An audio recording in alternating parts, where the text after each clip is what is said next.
వస్తున్నాను తెలుసు కూడా వెల్కమ్ చెప్పడానికి ఎందుకు రాలేదే? నాకు ఇక్కడ బోర్డు హోంవర్క్ ఉంది. నువ్వు హోంవర్క్ చేయటం ఏంటి?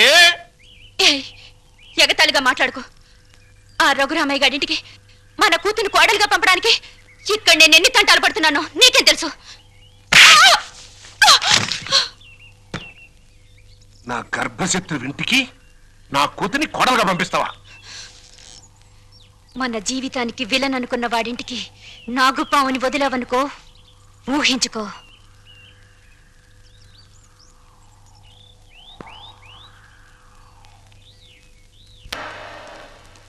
నాన్నగారు, తమ్ముడు చదువుతున్న కాలేజీ ప్రిన్సిపాల్ గారు మీకు ఈ లెటర్ పంపించారు.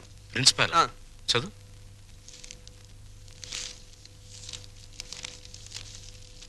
గౌరవనీయులైన రఘురామయ్య గారికి నమస్కారములు.